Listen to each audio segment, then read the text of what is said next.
A very good morning to all. In today's session, we are all going to learn what is all about international trade and its related theories.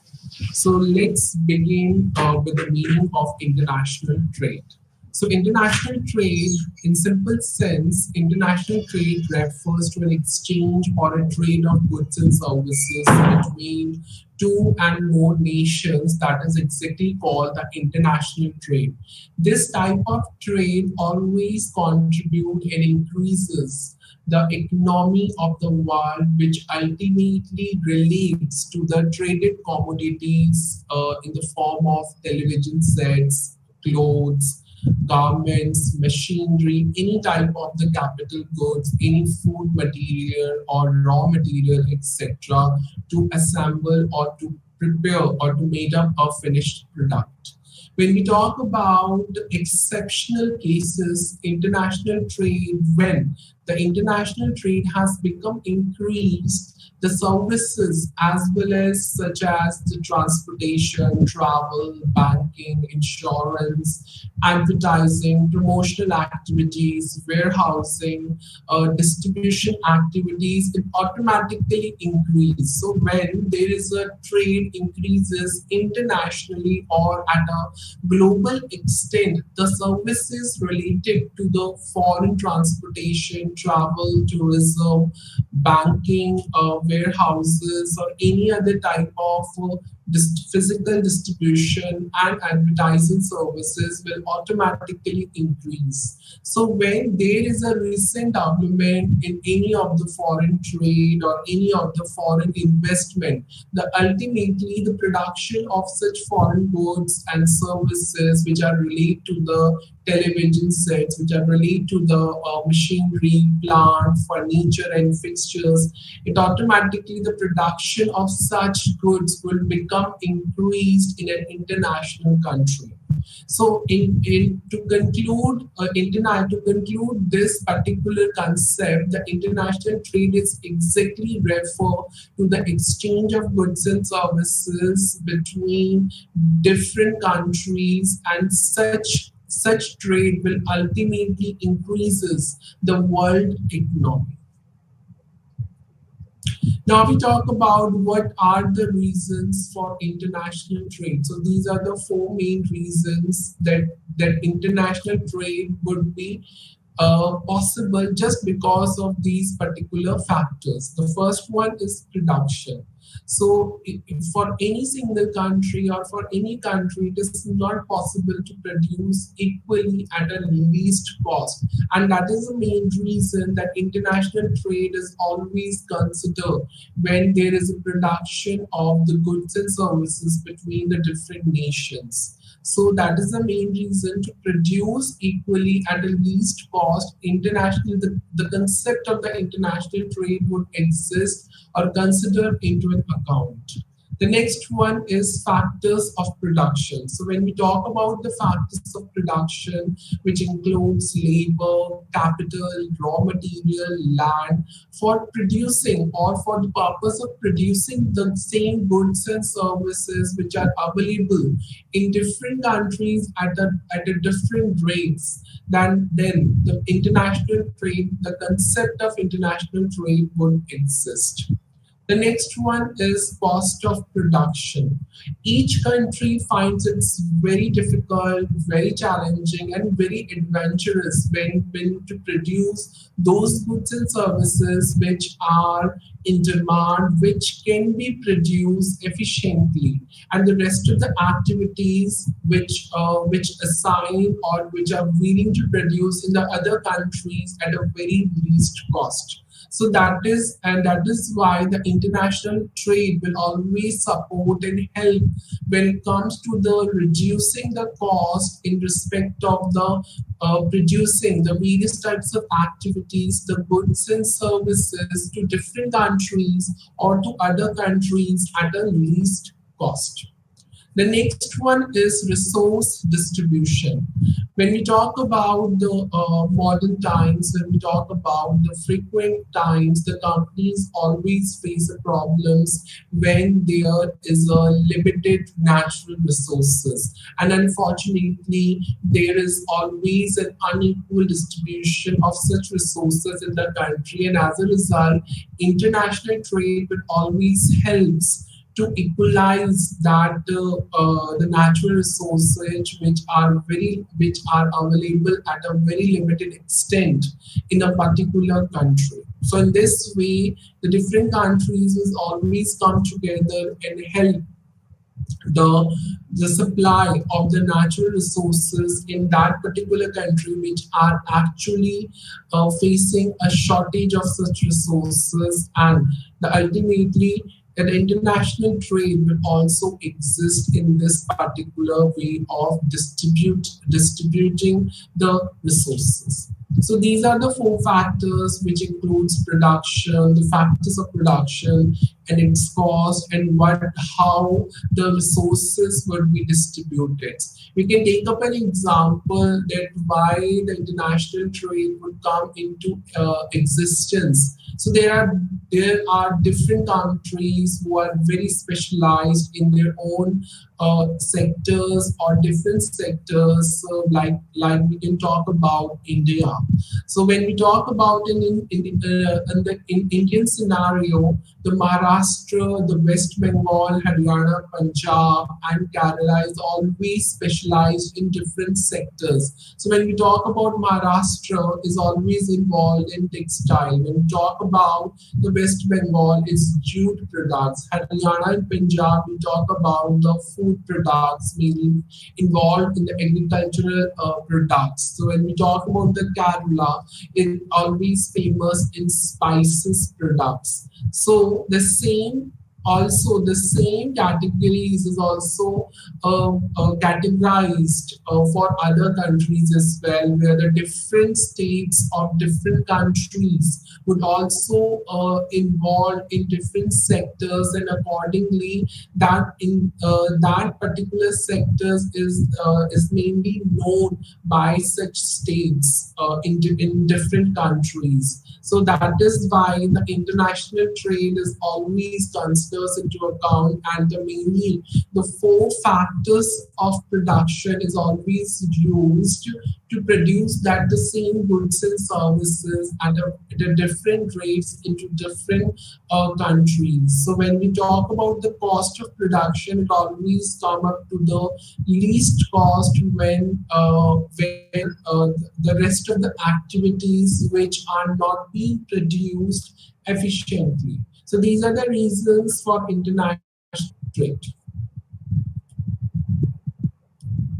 The next one is types of international trade. So basically, in this particular conceptual framework, there are main three types of international trade. The first one is export trade, second one is import trade, and the third one is entry port trade. So when we talk about the export, obviously the one country is willing to export or to produce goods and services to a different country whenever the goods and services are actually in demand of that particular country. When we talk about the import, the one country demands the goods and services from another country. It would be any type of agricultural products or spices. I could say the jute. I could say the products that can be imported from one country to another country. But when we talk about the import trade, it's a combination of both import and export trade. And ultimately, there is another name which can be called, that is the re-export. So whatever the export has been done between the two countries, again the re-export will be done for in the coming upcoming period or in the coming period by the by the countries or between the countries. So basically, import trade means importing goods from one country from one country and exporting it to the another country after adding up some value, after adding up some units, or we can say, and automatically while adding up some units it will add some value in it, and that is actually called import trade. So when we talk about the international business, so automatically when any trade exists between the two countries, business is always involved internationally when such business is counted from one country to another country, and that actually called the international business. Because when we talk about international business, it refers a trade of goods and services, technology, capital, knowledge, skills across the national boundaries, and it reach to the global extent, or we can say the transnational scale. So automatically it involves the national boundaries where the transactions of goods and services always exist between the two or more countries. And ultimately such international business, in other words, it is also called globalization, where the one country hires the third agencies to produce that goods and services on behalf of that country, on behalf of that particular companies, and that is called globalization when it comes to the international business. Let's talk about the next particular concept, that is the feature of international trade. So when we talk about the features, there are around 9 features of international trade. The first one is large scale operation. It's very logical to understand that in international business, any trade exists between the two countries, that whatever the operations are conducted, it will be conducted on a very large scale. So whatever the production and the marketing activities are always conducted on a very large scale. So if any of the firm or any of the company sell its goods in the local market, then whatever the surplus goods are available, that will be exported to the another country. So automatically, whatever the transactions deal from domestic to international market, that will be done on a very large scale if the production and the marketing activities are being conducted at a large scale. So that is also one of the feature, that is large scale operation.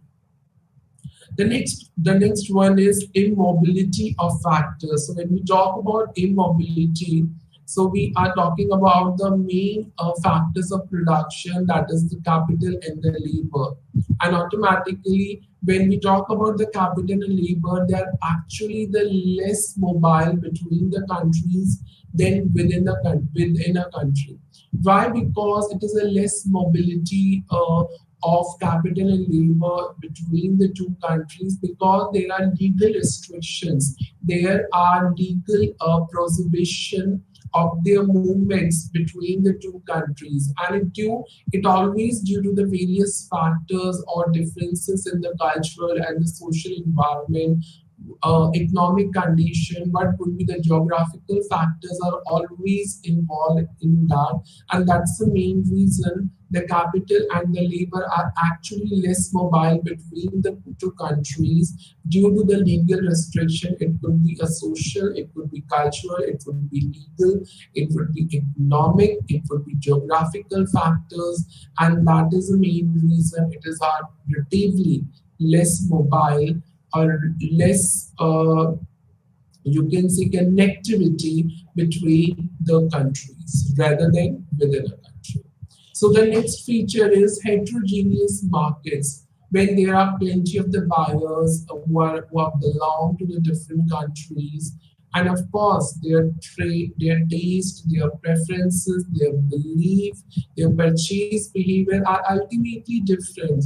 So when the people in the US or United States of America, they change their needs related to consumer durables are automatically changed very frequently. But in India, until or unless it couldn't be finished, it cannot be replaced. Either it would be any type of consumer goods or any type of non-durable goods, etc.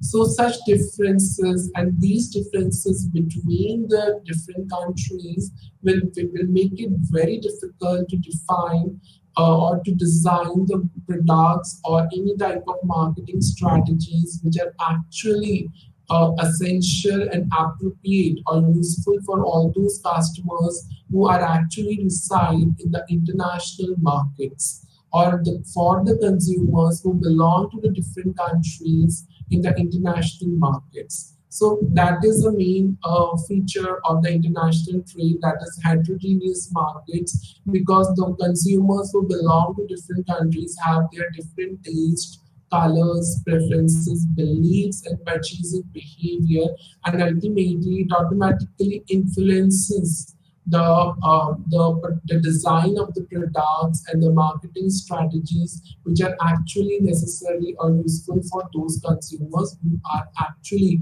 exist in this particular international market.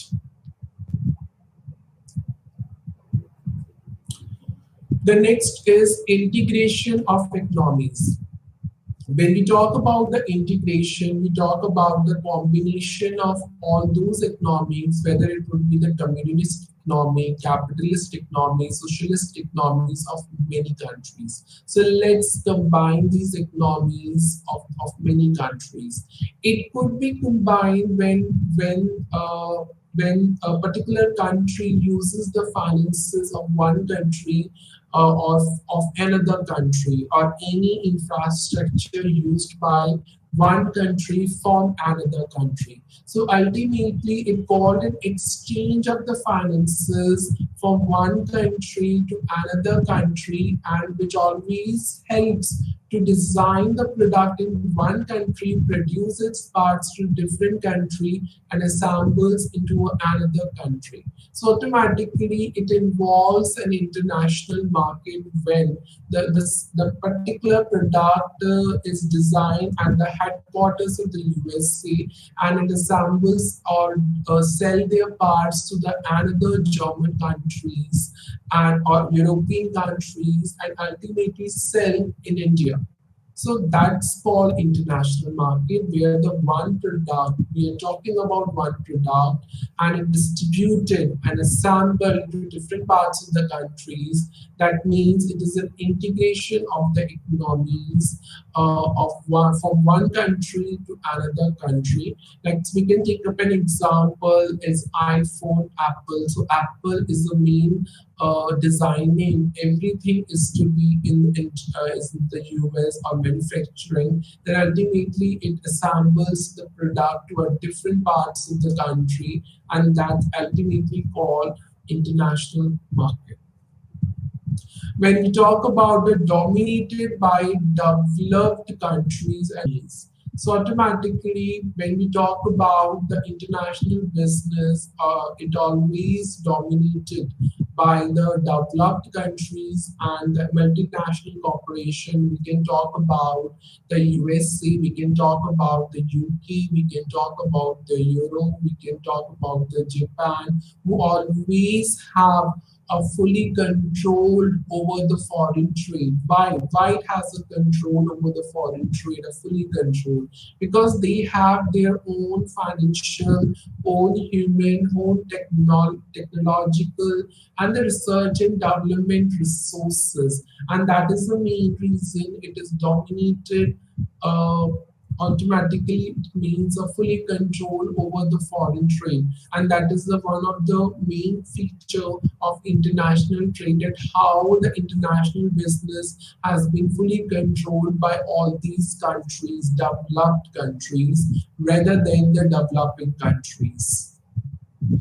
The next one is it always benefits to the participating countries. When we talk about the benefits to the participating countries, those countries were actually help them to get involved into technological development, to get involved into the industrial development, which automatically generates the employment opportunities. That means those countries are actually called participating countries, and whatever the international trade would exist in these countries will always adventurous and it always advantages to all those countries. So ultimately, the developed countries gets the maximum benefit, and the developing countries is also getting some benefits due to the rapid industrial development. So in those particular participating countries,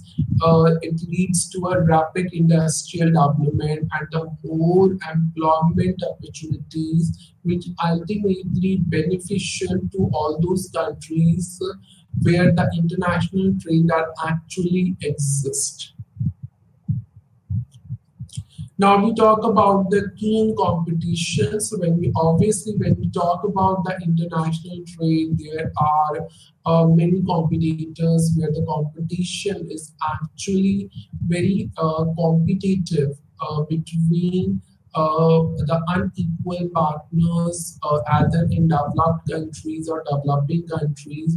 And when we talk about in the world market, the developed countries and the multinational companies or the corporations has already achieved so much favorable position that they can able to provide the quality products and services at a very least cost into their own country or into a different parts of the countries.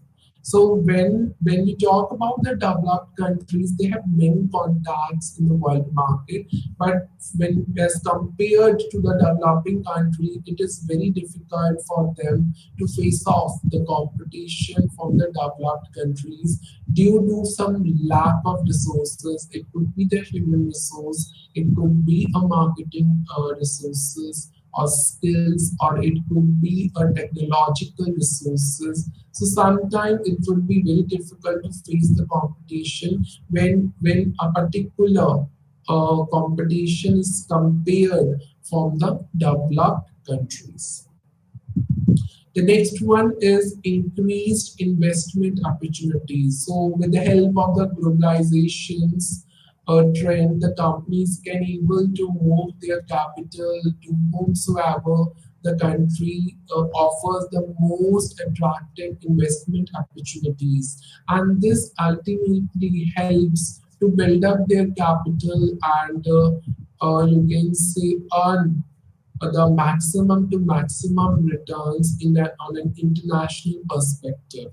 So it also prevents the capital where will be used in domestic countries or will be used in domestic economies which are actually earning the poor returns. So the economies were actually earning the poor returns due to such globalization, and with the help of the companies who have moved their capital, and automatically this particular capital which is not being trapped in such domestic economies, it can prevent to earn poor returns, and it ultimately leads to the better returns or higher returns. The next one is earn foreign exchange. So it could be when the international trade would exist or where the countries export their goods and services all over the world. And ultimately, this helps to earn the valuable foreign exchanges. And where the foreign exchange transactions would exist to pay for imports or export, and in this particular way and in these particular transactions, the foreign exchange which always build up the economy of the country. So it automatically depends that how much the export of goods and services all over the world has been earned, and which automatically helps to earn the valuable foreign exchanges which build up the economy of its own country. The next one is optimum utilization of resources. So when we talk about the optimum utilization of resources, it always produces those goods and services on a very large scale which are actually demanded from in an international market. So the international trade is actually utilizes all those resources from all over the world to fulfill that gap of demand in these or between in these countries or developed or developing or between the countries. So whenever there is international trade exists, that means the optimum utilization of resources will be used to produce the goods and services at a very large scale for such international market. Now we talk about the reasons for the growth of international business. What are the reasons when why there is a growth or in you can say the international business? What would be the reason? These are the five reasons. So when the international business has gone advanced due to the liberalization of trade and investment and the development of the technology, due to such reasons, the international business has increased significantly during the last period of the 12th centuries. And these are the main reasons where the international business has been increased very significantly during the past many years or plenty of years. So the first reason is the formation of the WTO, that is the World Trade Organization, in 1995. So during the formation or after the formation of World Trade Organization, their main purpose to have the international trade is to be safe and secure between the two countries or more countries. The next one is inspection of electronic funds transfer.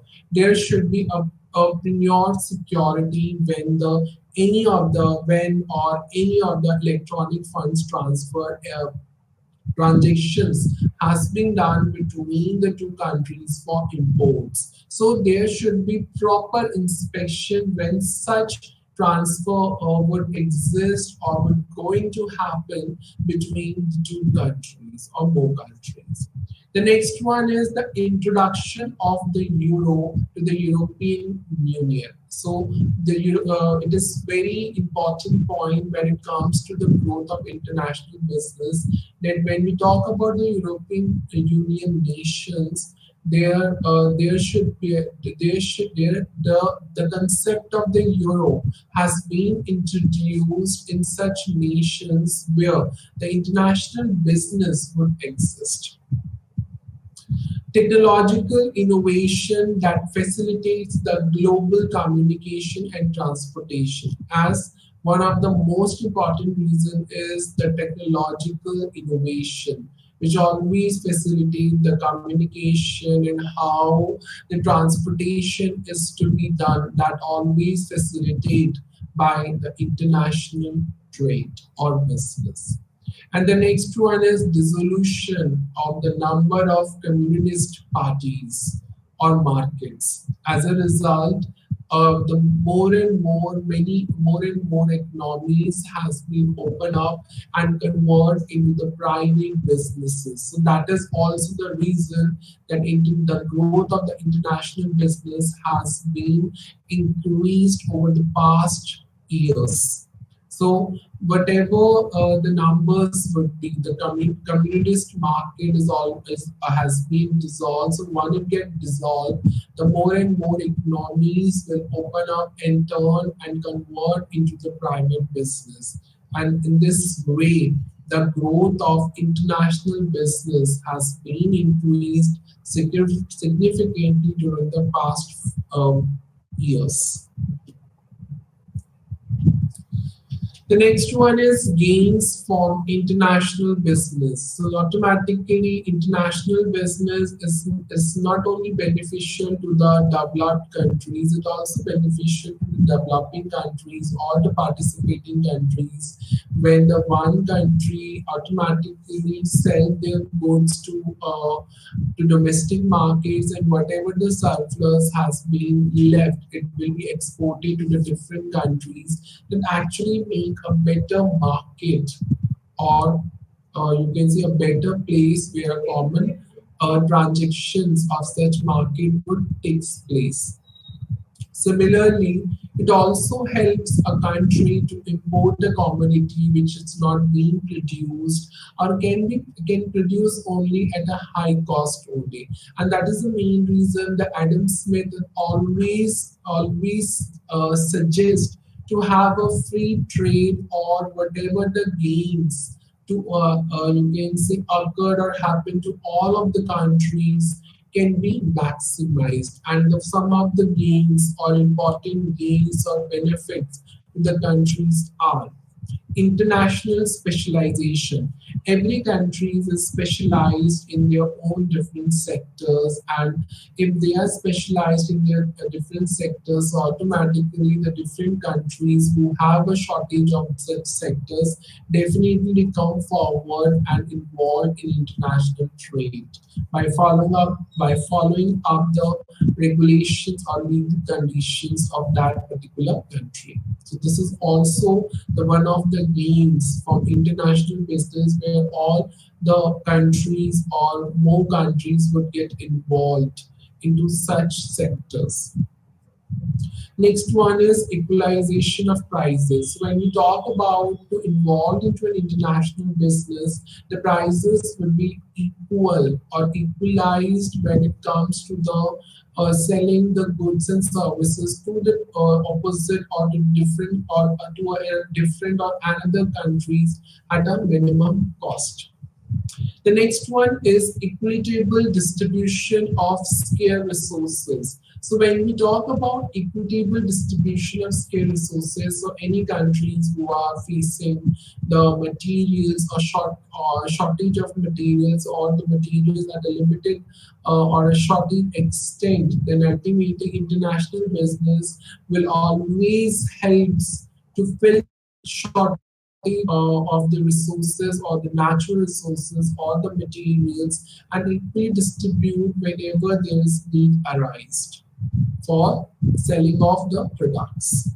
The next one is exchange of technical and meritable knowledge and skills. So when there is an international business exists, the employers and employers of two different countries would come up together. Then ultimately there is an exchange of technical and meritable or the management knowledge and skill, which are related to human resources, which are related to finance and technology and particular marketing skills.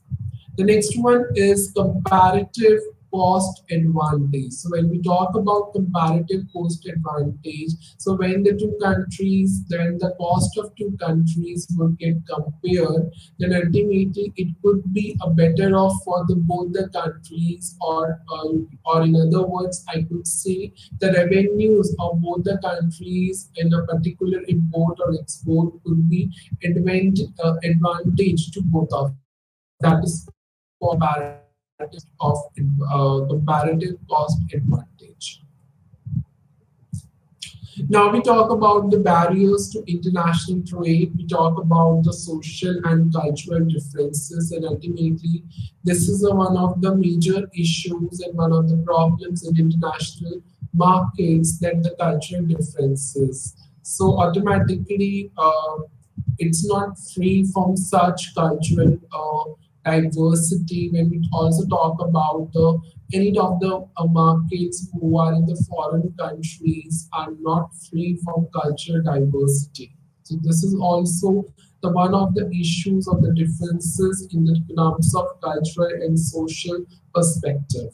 The next one is differences in the currency units. When we talk about the differences in the currency unit, it depends or it varies from nation to nation, and ultimately the currency convertibility issues always exist by because the exchange rate is always fluctuates. And ultimately, the monetary system and the regulations and the monetary regulation or the financial regulation may also depends from country to country. The next one is differences in the languages. So when we talk about in an international markets, the language is also the one of the barrier, and it automatically the language of one nation cannot be used into another country. So the words and their meanings is automatically different, and the essence is also different to different countries. So when we talk about in India, the multiplicity of languages in India is also the one of the major issue in terms of international trade. The next one is political and the legal differences. When we talk about the political and legal differences, the political and legal environment of such foreign markets is automatically different from international to domestic or from domestic to international. So it depends on how the companies of different countries do their business and how their business could get increased. So automatically, when we talk about the political and legal environment, is not same in all of the provinces in their home markets or in their own countries. So automatically, this is also the one of the main concern of international business. And when we talk about the India and the old states of India, the political and the legal environment is not exactly the same. So this is the one of the major concern in the international business as well. When we talk about the economic barriers, so the economic environment is also varying from nation to nation, and these barriers are always classified into tariff and non-tariff barriers. When we talk about the tariff barriers, it is one of the most common barrier in terms of trade, and that means the tax on imports. It always restricts to have a free flow of goods and services to protect the domestic industry against the competition. So this is the one of the aim of the tariff barrier to restrict the flow of goods and services or free flow of goods and services to protect such market from the competition. So let's go on through a basic description of the tariff and non-tariff barriers under these barriers, economic barriers. So tariff barriers, it is the most common type of the barrier. It always put a tax on the imports and always protect the domestic industries from the competition. So whenever this particular barriers could exist, the various different tariffs would always or you can say taxed on that particular import of goods and services. So tariff always increase the price of imported goods which are relative to the domestic goods. Specific tariffs and voluntary tariffs, protected tariffs, anti-dumping duties, whatever the counteracting tariffs or any voluntary and export restrictions is always called the tariff barriers. So this particular these are the examples of the tariffs. It is not in detail in your particular course.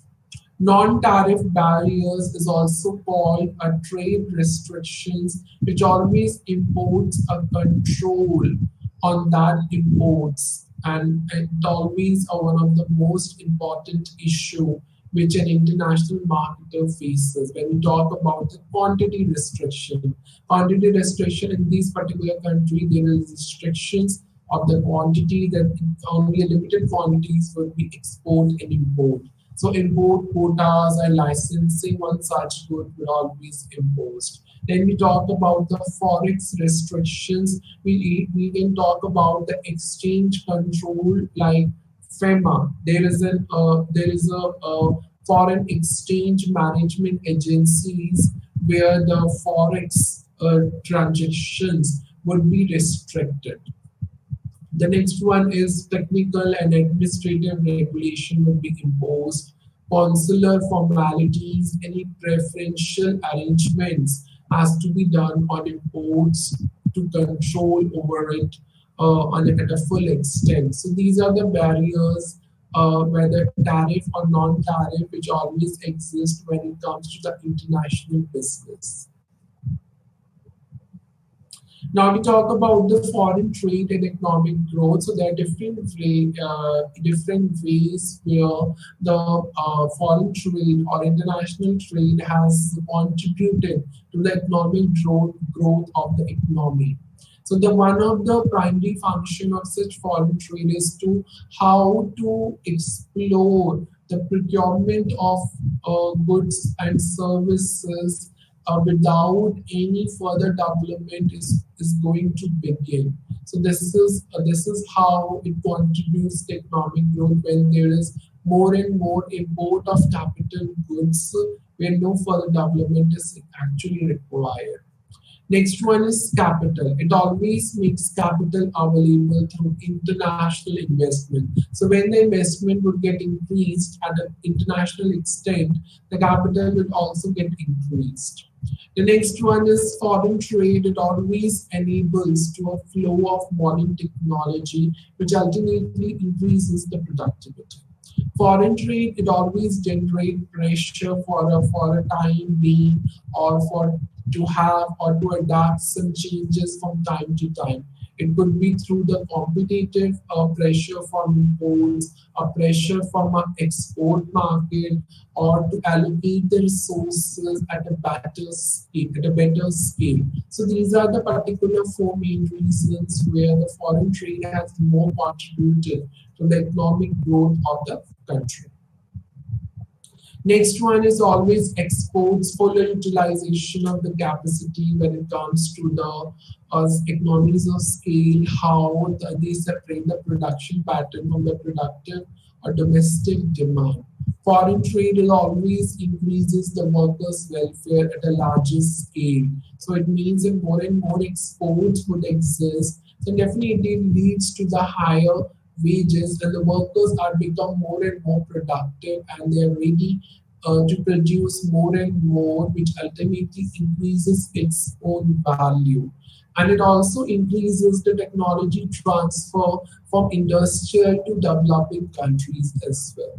Next one is it always increase the openness to trade, which ultimately reduces the poverty, reduces the unemployment in most of the developing countries. The next point is making the use of the comparative advantage or competitive advantage, which enables the production of the more and more unique products would exist, and it always helps to increase the profits of the domestic industries in a particular country. Now we talk about the main theories of the international trade. The first one is absolute advantage theory of international trade. So when we talk about this theory always based on an assumption that whatever the country is specialized in, they can export those goods and services in which they are specialized or in which they are specialized in one or different sectors which have an absolute cost advantage over other nations. Absolute cost advantage means so whatever the cost involved of that particular good, in that cost only, the particular good could be exported to different nations. That means at a lower cost when it reached to the other nation. So when it reached to the other nation, that particular goods at a lower cost, that means it increases the more and more facilities or open opportunities to its own nation. So a particular nation who has an absolute advantage in such making up a good at a lower absolute cost when it reaches to the other nation, that is actually related to the absolute advantage theory. So there are various causes that why the nation may have an absolute cost advantage is just due to the more technology, more skilled labor, more efficient production methods, better access to natural resources or capital. When these particular integrants are always available to a one nation, so automatically that nation will produce or export the good at a least advantage cost as compared to the other nations. So these are the particular parameters that a particular nation is actually required. So if any of the nation will already have these parameters at a large scale, and of course they can export the goods at a lower absolute cost when it reaches to the other nations. So if any country who are specializing in such goods, whether in the jute, in the agriculture, food products, or any other category of the product like consumer durable goods, definitely they would have that nation would have an absolute advantage in trading. And according to this theory, the ultimately the main advantage is of this theory is that whatever whoever the nation is, they must that nation would gain from something or some profits and revenue from the international trade, and both trading, whether it would be services or whether it would be goods relate to, and whoever the trading partners involved in such export of goods and services, it would be beneficial to both of the partners belong to the different countries. And that is actually called the absolute advantage theory, where the advantage is always given to the one of the condition, but on the other side, that advantage would also get to the another nation in terms of the quality goods which has been exported at a lower cost. This theory ignores the opportunity cost to display. So if any one nation has an absolute advantage in making up all goods and they are gaining huge profits from specializing in all of the goods, comparatively they have you can see automatically they have a non-absolute cost advantage. That means such nations will not able to sell their goods at a lower cost. Why? Because it ignores the opportunity cost. So automatically, when we talk about the opportunity cost, if the one nation has to produce more, then ultimately the other nation will lose something. So that's called an opportunity cost. And this theory will always ignore that cost. And ultimately, those nations who have a huge resources and making up all goods specialized in different sectors, then definitely comparatively, as per this theory, it's not an absolute cost advantage. And such comparative advantages depends upon the opportunity cost only. So when we compare the cost advantage between the two countries, it always depends on the opportunity cost of making up of one good over the another within the nation. That actually this theory ignores that. And it's not just an absolute cost advantage. So when there is an opportunity cost, so then we can compare the absolute cost advantages between the countries or between the goods of one country over the another or within the nation. But if this theory is this theory is always ignores opportunity cost, then such when it comes to the comparative advantages of the cost of one good over the another, then it could not be called an absolute cost advantage. So the absolute cost advantage theories always focus how the productivity would turn into a gain from trade, and of course it always ignores the opportunity cost fully.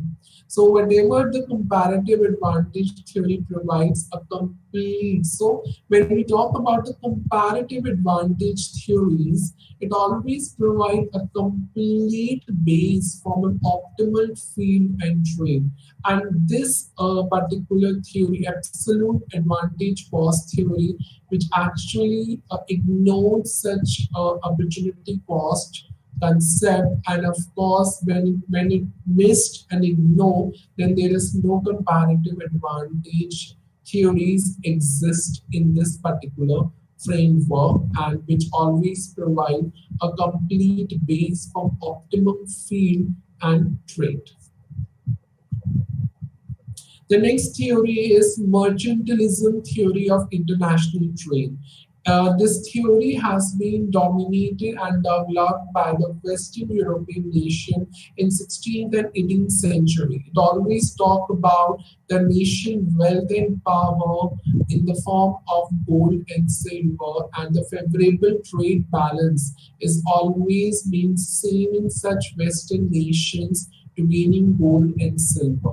So when we talk about this theory is always talk about to acquire the new markets for domestic goods. So whatever the companies involved in that just capture whatever the source of raw material and activate a captive market for such finished goods. Mercantilists, the people who are actually belong and feels the nature or nation power, wealth and power, they always ignore the government interference and control of the economy, which always ensures a positive trade balance. That means whatever the policies is being made up to protect the domestic markets is like to impose the tariffs and subsidies, but unfortunately, this theory will ignore such policies to adopt. In this particular theory, whatever the export of finished goods is promoted, while the import of goods was limited, and government will always restrict the export of bullion and the set boundaries for certain exports. So there is some restrictions on the capital goods where the export of such goods would be restricted. So export would possible if the import of goods was limited. So this theory holds this particular concept. In this particular theory, the international trade was seen as zero-sum game, which means when one nation gained, the other nation would always be a loss. That means a one nation gain, it would be at the cost of the another nation loss. So trade is always a weapon to obtain the more goods. So this theory is always stated whatever the gold has to whatever the gold is going to obtain, it automatically would be done by trade only, which is a weapon tool for all those developed nations. So whatever the policies is made by these mercantilists who belong to the Western nations is always leads to conflicts among the nations, and ultimately these nations always pursue and try to have a positive trade balance. But unfortunately, such policy will restrict the overall global trade. This policy is always decline the classical trade theories like absolute advantage and comparative advantage. So this theory is not belong to any of the benefits of the free trade. So it means if any one nation gains at the loss of another nation only, and this theory such concept holds it. That's called the zero sum game. Now we talk about the next theory, where is a comparative advantage theory. So when we talk about the absolute cost advantage theory, there is no comparative theory because there is the such theory, absolute cost advantage theory doesn't accept the concept of the opportunity cost. So when we talk about the comparative advantage, it always accepts the opportunity cost, the concept of the opportunity cost, which always gives a complete base to have a free trade. So the comparative advantage theory of trade was developed by the British political economist, namely that is David Ricardo, and in his book The Principles of Political Economy and Taxation is published in 1870. So according to this theory, country will always get a comparative advantage in terms of cost if that particular country can produce a good at a lower opportunity cost than the another country. That means the lower opportunity cost means it has to produce the less goods in order to produce at a cost of the another goods of another country.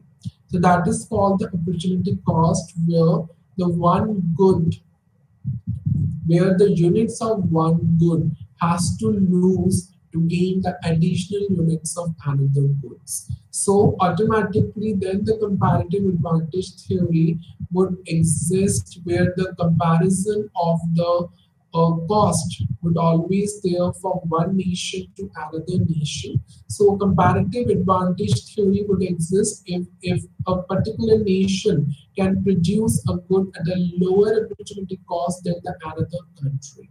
And lower opportunity cost means, of course, that nation has to lose the less units of other goods in order to produce an additional unit of one good or the first goods.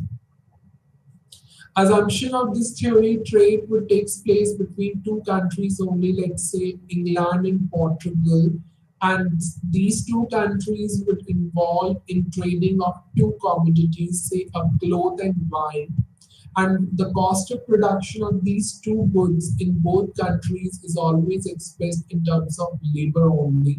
The production of these two goods in both the countries is taken at place at the constant cost only. That means the same cost. There is no transportation cost, no transport cost, if any, and the small part of product prices which always being ignored in this particular theory, because here we are talking about the opportunity cost.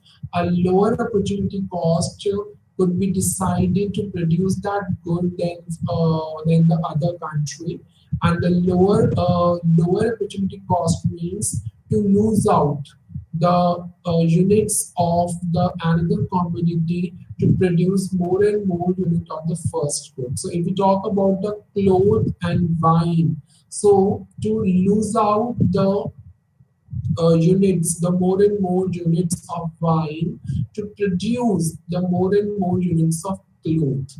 So that this theory is actually hold this concept. For example, let's take an examples of Malaysia and Indonesia. Let's say Indonesia can produce both electrical. So Indonesia is able to produce both products that relates to the electrical appliances and the rubber products more efficiently than the Malaysia. That means the production of such electrical appliances is twice than the Malaysia, and for the rubber product it's a 5 times more than the Malaysia. In such a condition, Indonesia has an absolute productive advantage in both goods. That means Indonesia is good in the production of both goods, and the relative advantage in case of the rubber products as well. So in such a case, both the countries can we have a more mutual benefits if the Indonesia exports the rubber products to Malaysia and import the electrical appliances from them, even if Indonesia could efficiently produce the electrical appliances too. That means they have a comparatively a mutual benefits of both producing, importing and exporting the electrical appliances and the rubber products more efficiently.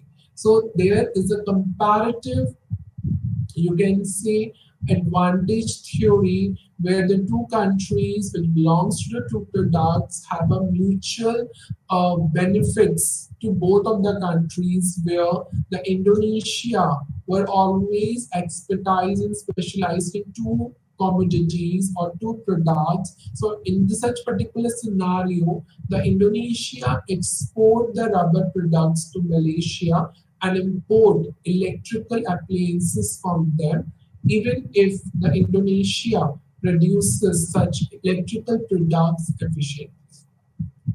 So this is called a comparative advantage, the advantage which belongs or mutually benefit to both of them in case of two products and two countries.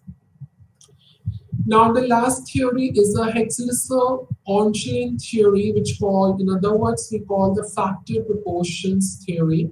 This theory is founded by and formulated by Smith and Ricardo, which is not efficient enough for the countries, and they could not help the countries to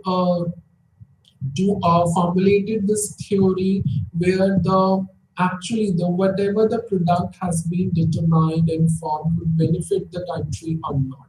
In this particular theory, the absolute advantage and a comparative advantage is always support an idea that how a free and open market would help the countries where the products can be produced efficiently by those countries. But this theory is ignored these theories, that is comparative and absolute advantage theory. This theory it always holds a comparative advantage only where a country produce any kind of product using up all the factors of production would gain something, would benefit their own country. The main base of in this particular theory, which includes the country production factors like land, labor, and capital. Basically, this theory only holds that whatever the product has been made would benefit their own country, where the comparative advantage theory would be accepted, would be adopted to gain something or to benefit their own country by producing the products by the use of all the factors of productions in their own country. So this theory holds such concept. They always talk about the resources where the demand and supply would equalize, and whatever the factors has been used, it should be compared to that demand which would be available at a cheaper cost, and whatever the factors has been used should be great demand, but it would be as less expensive. So those countries who produce the goods and export the same product, they always use the resources to produce that goods which are called all factors of production. So the countries were able to import goods where the raw materials are in short supply in their own country as compared to those who are actually importing. For example, India has a large number of laborers. So foreign countries establish industry that are labor incentive in India, and examples of such industries are the garment and textile industries. As India has a plenty of a number of laborers, so the foreign country industries will come forward and establish industries in India which are mainly known for the labor incentives and which sectors, that is garment and textile industry. So in this way, this theory holds, so whatever the resources are actually in a short supply in one country, the another country would export that supply and hold a comparative advantage between the countries. So these are the theories, four main theories in this particular block and unit. So that's it for today. Till time, thank you for listening this lecture and namaste to all.